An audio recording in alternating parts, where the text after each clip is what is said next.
13 দিন থেকে বন্ধ 27 নম্বর জাতীয় সড়ক। আটকে রয়েছে কয়েকশো পণ্যবাহী লরি। খাবার দাবারের অভাবে হাহাকার লরি চালকদের। ভয়াবহ ভূমিস্খলনের ফলে গত 2 সপ্তাহ ধরে বন্ধ 27 নম্বর জাতীয় সড়ক। জাতিঙ্গা হারাঙ্গা জাওয়ের মাঝামাঝি এলাকায় ধস পড়ার পর ডিমা হাসাও জেলা প্রশাসন সম্পূর্ণরূপে বন্ধ করে দেয় জাতীয় সড়ক। জাতীয় সড়ক বন্ধ হয়ে যাওয়ায় বহির্রাজ্যের কয়েকশো লরি আটকে পড়েছে লামডিংয়ে। প্রায় 2 সপ্তাহ রাস্তায় আটকে পড়ায় রেশন সামগ্রী শেষ হয়ে গেছে লরি চালকদের।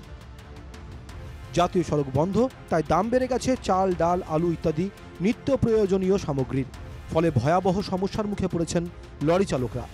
ভূমিস্খলনের পর মন্ত্রী নন্দিতা গার্লোসা এলাকা পরিদর্শনে গিয়ে স্থানীয় প্রশাসনের মদতে লরি চালকদের জন্য রেশনের ব্যবস্থা করে দেওয়া হবে বলে প্রতিশ্রুতি দিলেও সেটা ছিল নেহাতি প্রতিশ্রুতি। কোনো রেশন পাননি লরি চালকরা, তাই চড়া দামেই নিত্য প্রয়োজনীয় সামগ্রী কিনতে হচ্ছে তাদের। 10 दिन हुआ अगरतला जाना है। समस्या क्या है, रोड बंद है। रोड खुलवाए सरकार जल्दी से तो हम लोगों का काम चालू हो। बैठ बैठ के जो है खाना पीना हर चीज की तकलीफ है और कोई सहयोग नहीं मिल पा रहा है। यहाँ पानी भी खरीद के 50 रुपए कैन पानी मिल रहा है। हर चीज पैसे का खेल है। কেউ 12 দিন, কেউ দাঁড়িয়ে আছেন 13 দিন থেকে।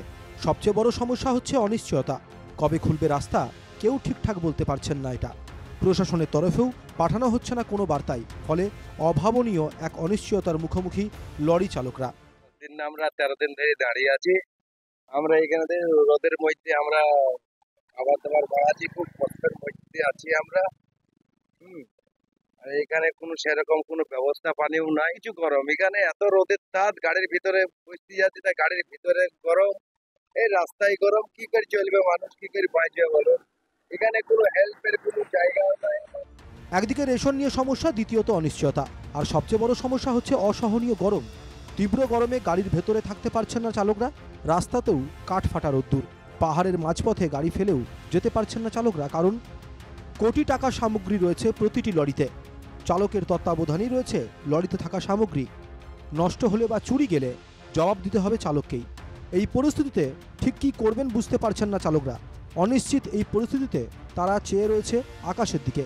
রাস্তা খোলার খবর পাবেন কবে, এই অপেক্ষায় এখন একমাত্র সম্বল আটকে পড়া লরি চালকদের। দাদা, আমরা কালিয়াগঞ্জ থেকে লোড করে আসলাম। লোড করে আসার পরে হাফলংয়ের রাস্তায় ঢুকে আপনার এই জায়গাটার নাম লামডিংয়ে আটকে পড়েছি। আজকে 13 দিন হয়ে গেল। 13 দিন থেকে দাঁড়িয়ে আছি। গাড়ি কোনো খবর নেই, বাড়ে না, সরে না। কেউ বলছে এখনো 1 মাস লাগবে, কেউ বলছে 10 দিন লাগবে। মানে কারো সঠিক কথা কারো পাচ্ছি না। কালকে গাড়ি ছাড়ার কথা ছিল, কালকেও গাড়ি ছাড়েনি। আজকে তাও গাড়ি ছাড়ছে না। আবার আজকে নাকি শুনছি আরো 10 দিন দেড় থাকতে হবে। লামডিং থেকে চন্দ্রজিৎ গোয়ালার রিপোর্ট, NKTV বাংলা।